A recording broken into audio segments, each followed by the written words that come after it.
Bakit umabot ng 500 taon ang hidwaan ni Ryzen, Makuro, at Yumi nang walang aktwal na digmaan sa Demon World?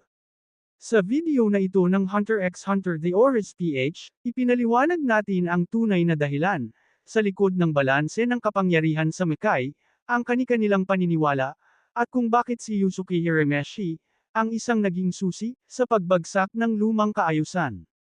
Kung fan ka ng Ghost Fighter Yu Yu Hakusho, Demon World lore, at malalalim na anime The Oris, para sa'yo ang video na ito. Sino kaya ang kakampihan nyo? Team Ryzen, Team Makuro, o Team Yumi? Isipin mo ito, mga kapatid. Tatlong hari ng Mekai. Lahat halos kasing lakas ng isang Diyos. Lahat may sariling paniniwala. At lahat handang magdurog ng mundo para maging pinakamakapangyarihan.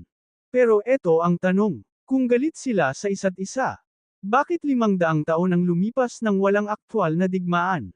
Welcome sa Hunter x Hunter The Oris PH. At sa video na ito, aalamin natin ang tunay na dahilan kung bakit walang nanalo sa tunggalian ni Ryzen, Makuro, at Yumi, ang tatlong pinakadakilang hari ng Mekai sa Ghost Fighter. Panoorin hanggang dulo dahil may malaking twist kung bakit natapos ang lahat sa paraang hindi inaasahan ng kahit sino.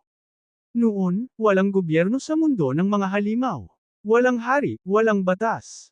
Isang tuntunin lang ang umiiral, kalayaan. Gawin mo ang gusto mo, basta kaya mong ipagtanggol ang sarili mo. Nagbago ang lahat nang may tatlong halimaw ang naghangad ng kapangyarihan. Ito ay sina Ryzen, Makuro, at Yumi. Sa simula, sina Ryzen at Makuro pa lang ang kinikilalang pinakamalakas. Pareho silang may malawak na teritoryo, at hindi sila naglalaban, hindi dahil takot, kundi dahil may mutual na respeto. Ngunit nabasag ang balanse nang magbago si Ryzen. Matapos umibig sa isang tao, nagpasya siyang tumigil sa pagkain ng laman ng tao, at sinubukang hikayatin ang iba pang halimaw na gawin din ito. Hindi ito tinanggap ni Makuro. Hindi dahil hindi niya naintindihan si Ryzen. Kundi dahil para sa kanya, walang karapatan ng kahit sino na diktahan ang kalayaan ng isang halimaw.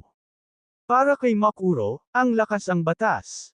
Samantala, pumasok si Yumi, isang dating tauhan na nabulag, ngunit lalong lumakas hanggang pumantay kina Ryzen at Makuro. Hindi rin siya sang-ayon sa plano ni Ryzen. Para kay Makuro, bawasan lang ang pagkain ng tao, pero huwag tuluyang alisin. Para kay Yumi, walang bawal, walang limitasyon. Gusto niyang pamunuan hindi lang ang Mekai, kundi pati ang mundo ng tao at espiritu.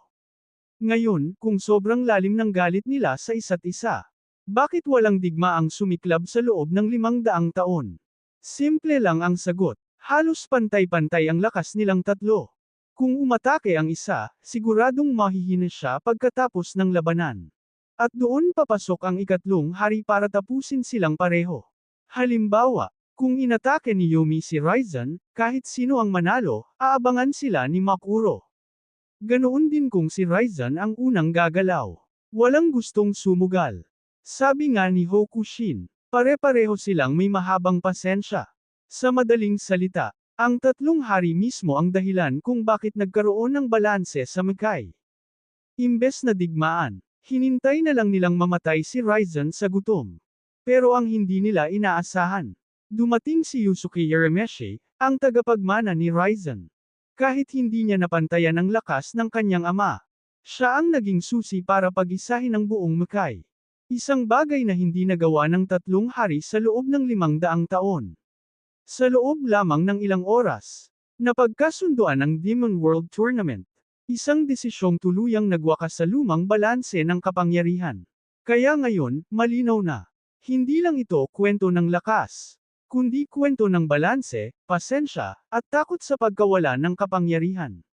Ikaw, mga kapatid, kanino ka kakampi? Team Ryzen, Team Makuro, o Team Yumi? E-comment nyo sa baba at pag-uusapan natin yan.